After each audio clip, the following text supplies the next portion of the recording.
At a pillar in the middle of Toa Payoh station, there is a golden plaque embossed with a sentence. Mr. Ong Teng Cheong, second Deputy Prime Minister, inaugurated the first section of the MRT system from Toa Payoh to Yio Chu Kang and unveiled this plaque at Toa Payoh station on the 7th of November 1987. Toa Payoh is one of the stations opened on that day as the first open segment of MRT North-South line between Toa Payoh and Yio Chu Kang.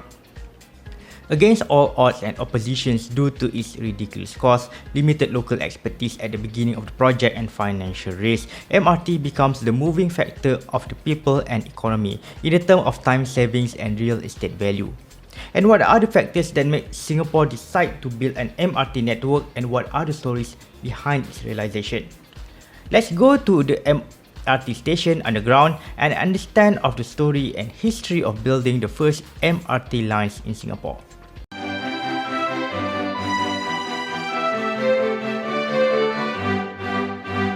In the early 20th century, Singapore was served by various modes of public transport such as trains, bus, tram, trolleybus, rickshaw, or even bullock cart.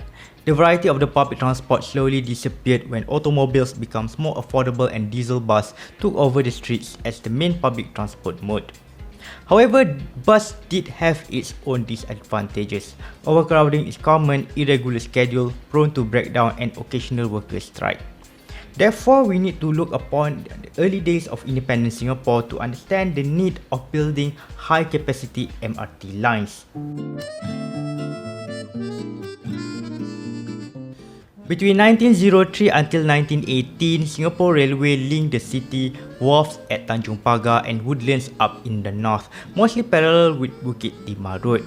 I talked about the former Bukit Timah station in the previous adventure, in the previous video, where I talked a little bit about the history, the timeline of the Singapore Railways. Singapore Railway was consolidated to be a part of Federated Malay States Railway or FMSR, which is today Kereta Api Tanah Melayu or KTM. In 1923, Johor Causeway was completed, thus the direct link between Singapore, Johor Bahru across the strait and Kuala Lumpur possible, encouraging economic growth and trade. After Singapore's independence in 1965, KTM remained in charge of the railway between Woodlands and Tanjong Pagar. In other words, Malaysia retained the control of the train operation and KTM land.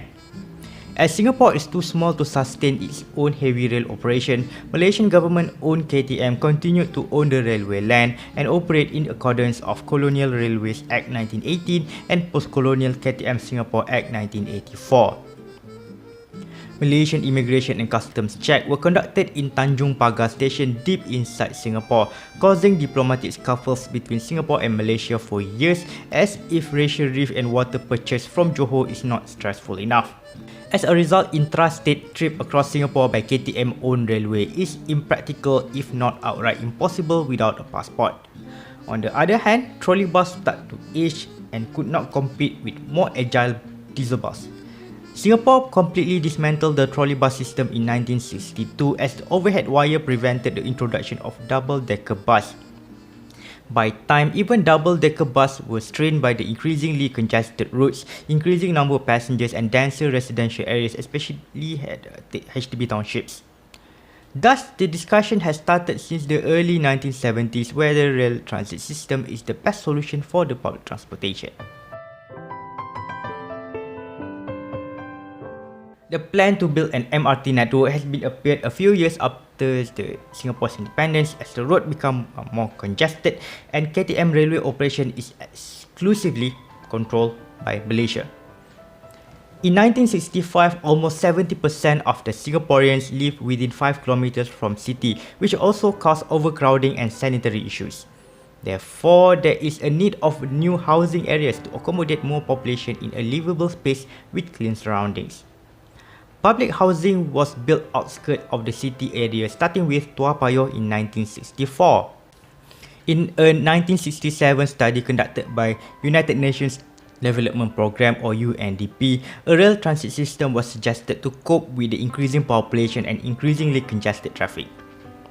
In the Straits Times newspaper dated 24th of March 1970, a news article speeding along into the future by road or rail mentioned that 42% of the commuters took bus to work, but the percentage of people commute by car is increasing year by year.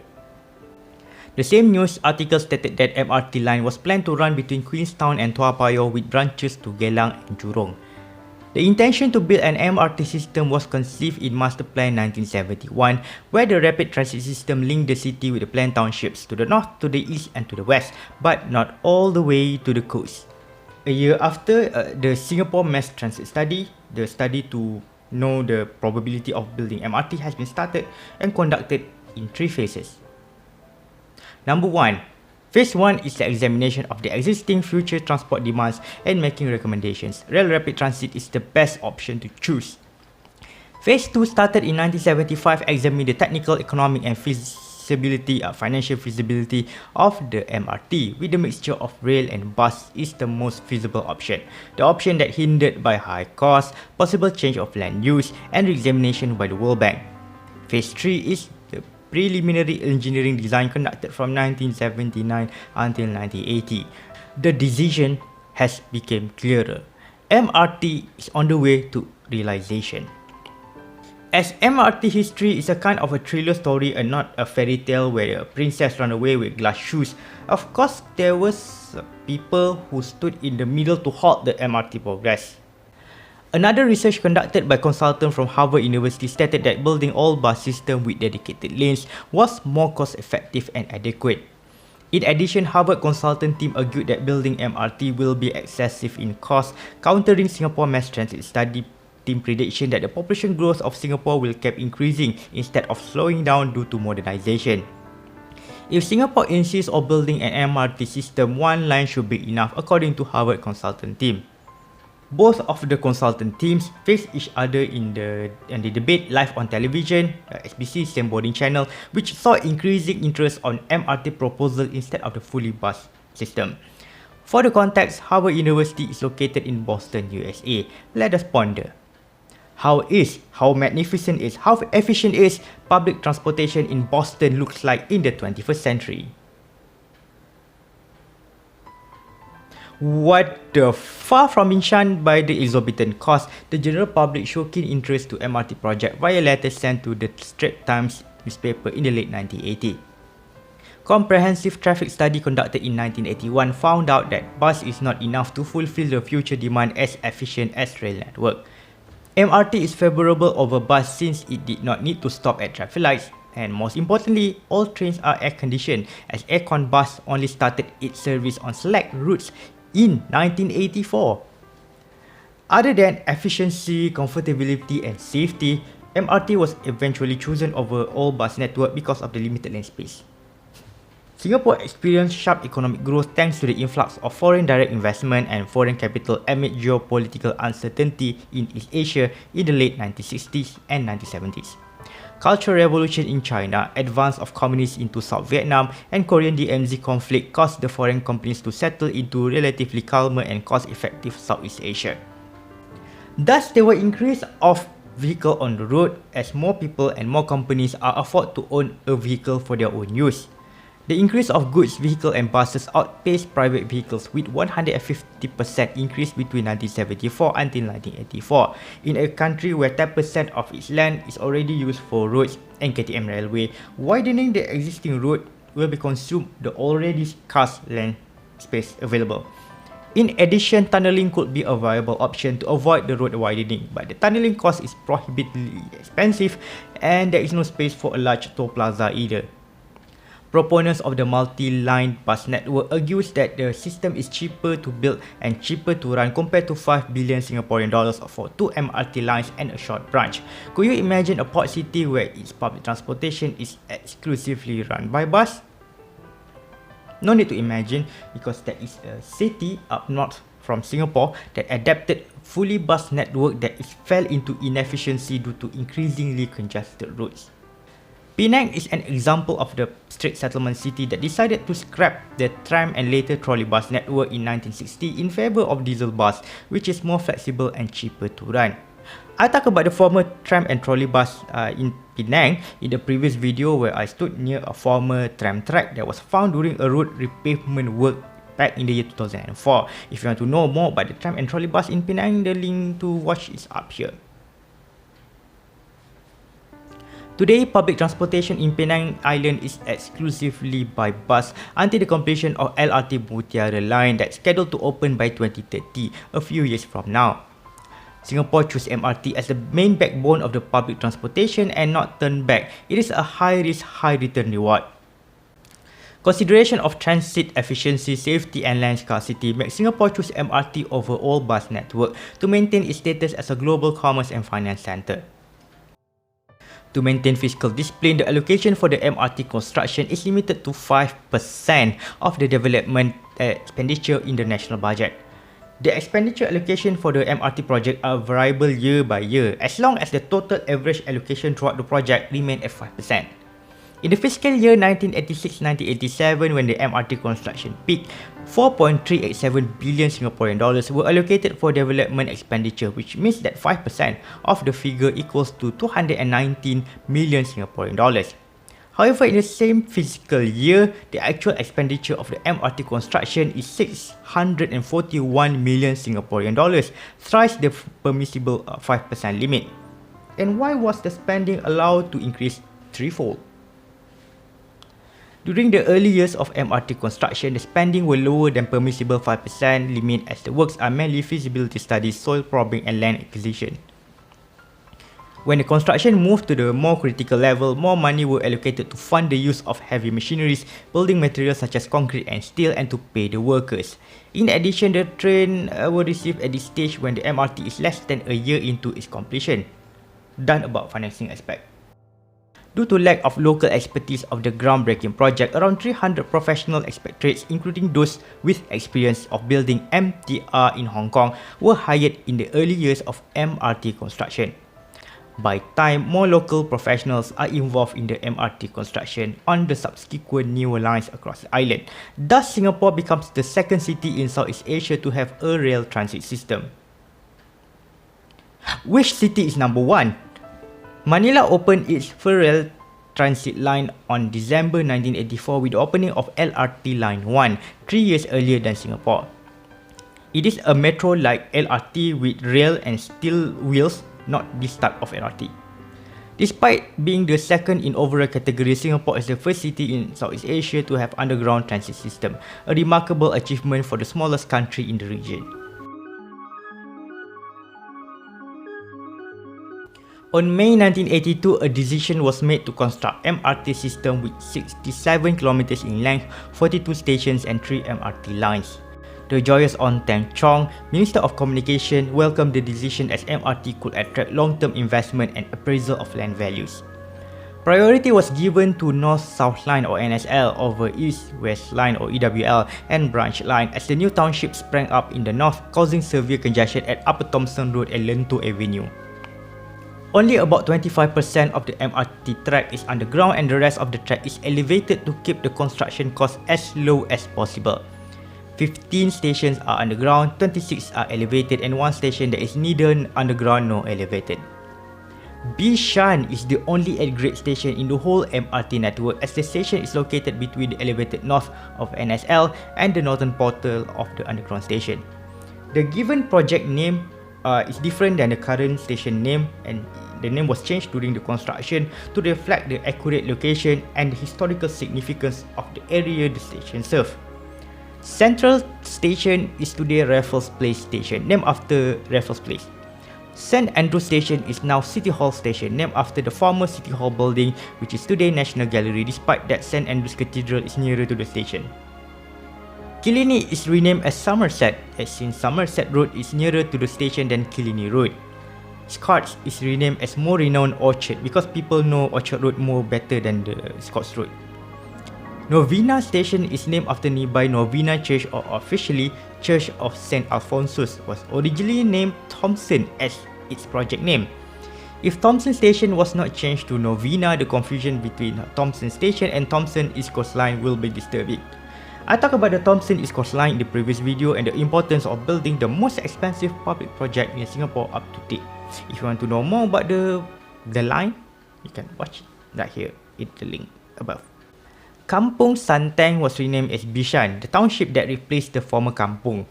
Nee Soon South became Khatib, while Nee Soon North became the actual Yishun.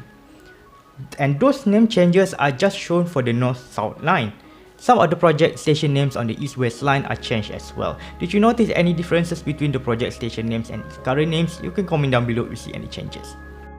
Right after the announcement of MRT project back in 1982, Handicaps Welfare Association, today the HWA, lobbied for inclusivity. MRT stations should be equipped with barrier-free access such as lift, ramps and wide fare gate. Thus, the Committee on a Barrier-Free Environment for the Disabled and the Aged in Our Land Communication System, which is a real committee by the way, despite its really long name, because its existence was mentioned in the Straits Times newspaper on the 23rd of February 1983. The committee argued that the modified cars or special bus is more cost-effective than installing disability access and questioning the high cost to cater the minority. Sorry, one special bus per day. If you miss the bus, you can go home and try again tomorrow. On November 1983, MRT has issued an article in the Straits Times newspaper titled "Not for Disabled." In the article, other than financial reason, because like the high cost to installing the barrier-free access, MRT was initially not disabled-friendly due to an absurd reason. The train stopped at the station in less than 30 seconds, and disabled are not able to ride on time, thus MRT is not able to cater for the handicapped. Let me ask, how long does it take to move from the platform to the train by wheels? Is it more than 30 seconds? 3 minutes? 3 hours? 3 days? Because at that time, people are not realized that the barrier-free access is not just for the wheelchair. It also benefited baby strollers, luggage for the tourists, and even shopping cart, the steel shopping cart to go to pasar at the morning. The situation changed in 1999 when MRT stations were retrofitted with barrier-free access, and all subsequent MRT lines, starting with North-East Line, include disability access in the station design. Other than lack of barrier-free access, MRT in Singapore was ahead of its time. Literally ahead of its time, because the project was completed 2 years ahead of its schedule. The first segment between Tua Payoh and Yio Chu Kang has been opened to the public on 7th of November 1987. This 6-kilometer segment is practically running between the high-density townships and not even going to the city where the government and businesses are concentrated. The fact does not stop the people to try out the brand new transit system that attracted about 120,000 passengers on its inauguration day. As the enthusiasm of the public grew, the concern of the enormous price tag of 5 billion Singaporean dollars slowly dissipated. Not only function as a transportation mode, MRT appraised the land value and lowered the average air pollution as electric trains emit less emissions than automobiles. After the opening of the first MRT segment between Tua Payoh and Yio Chu Kang, most segments has been opened one by one to complete the original MRT master plan of 2 lines and half, one branch line. Between 1987 and 1989, MRT was operated within a single line without any transfer at City Hall or Raffles Place.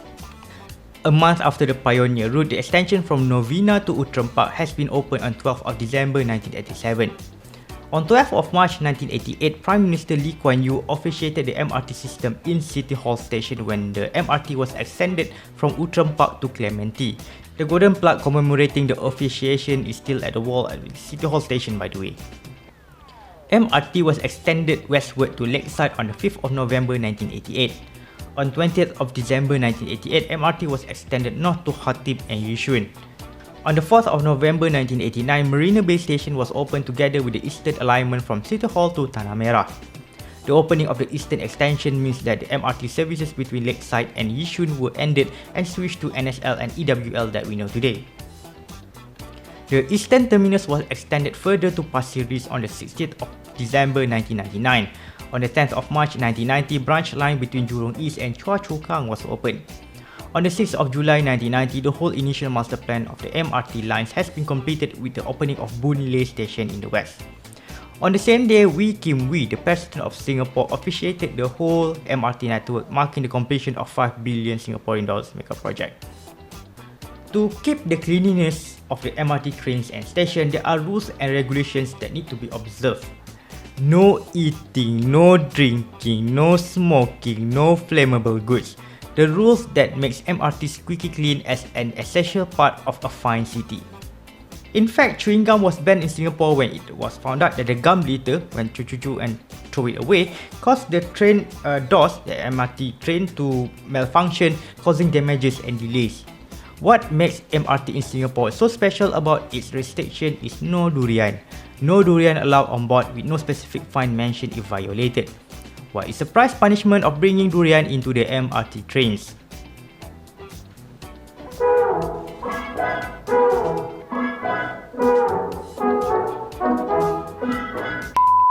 When the whole MRT was officiated in 1990, about 500,000 average daily passengers used MRT, a number equals 1/6 of the population of Singapore at that time. After all the planned MRT lines in the initial master plan were built, the pace to build more MRT lines and extensions are already on the move. Woodlands Extension is an extension of NSL from Yishun to Choa Chu Kang via Woodlands to link the north and the west with a cost of 1.2 billion Singaporean dollars. Completed in 1996, Woodlands Extension makes MRT journey between Jurong and Woodlands possible without passing through City Hall or Raffles Place. As a result of the extension, branch line was incorporated as part of NSL. Changi Airport branch, which was part of EWL, was opened in 2001, linking the main line at Tanah Merah with Changi Airport and Expo in between. The next MRT line was built after the two initial 2.5 lines is the North-East line between Harbourfront and Punggol. The plan to build a NEL or NEL has been on agenda since 1984 as the new township sprang up in the northeast. NEL, NEL, Northeast Line. The townships are designed to reduce the ownership of the car in dense residential areas. Thus, LRT was built to serve Sengkang and Punggol. Tada! With the technological progress, Northeast Line is the first MRT line that is train operated automatically without any driver on board. More MRT lines has been built according to subsequent URA master plans. Automatic train, of course. Circle Line has been open since 2009, Downtown Line has been open since 2013, and Thomson East Coast Line or TEL has been open since 2020. By 2024, several extensions currently under construction such as Punggol Coast Extension on NEL, extension of Downtown Line to Sungai Bedok, and the completion the Circle of the Circle Line. Despite its name, Circle Line is not yet a circle, it's a wavy letter C. C Line. There are new MRT lines that are under construction such as Jurong Region Line and Cross Island Line to serve the new townships and to relieve the congestion at the existing lines. In addition, RTS linking the northern terminus of TEL at Woodlands North to Bukit Chaga across the strait in Johor Bahru scheduled to be open by 2026, a last missing piece of the original transit plan dated back in 1968. The existence of MRT is a boon for the economy, city planning and the shaping of the daily life routine. MRT encouraged the development of more townships across the island and often incorporated as part of the township planning, as in the case of Sengkang, Punggol and Tengah. Rather than concentrated in just the city, economic activities spread out as malls, business parks and tourist areas are located near the MRT stations in the whole country. Several government ministries and agencies moved away from the city to a place near MRT stations across the island as a part of decentralization exercise. Tourism industry directly benefited from the MRT as numerous tourist attractions are located nearby MRT stations, such as Merlion near Raffles Place, Masjid Sultan near Bugis, Sentosa near Harbourfront and Suntec City near Promenade. A few attractions served by its namesake MRT stations such as Chinatown, Little India, Haw Par Villa and Botanic Gardens. Interestingly, some confused tourists ended up at Marina Bay Station despite that Marina Bay Sands located near Bayfront Station. The success of MRT in Singapore has sparked the regional interest to build the MRT system. Bangkok MRT opened in 2004, Kuala Lumpur in 2016 and Jakarta in 2019. Ho Chi Minh City and Manila are currently building the new metro lines in 2024. And listen carefully to the announcement when the doors are closing. Doors are closing.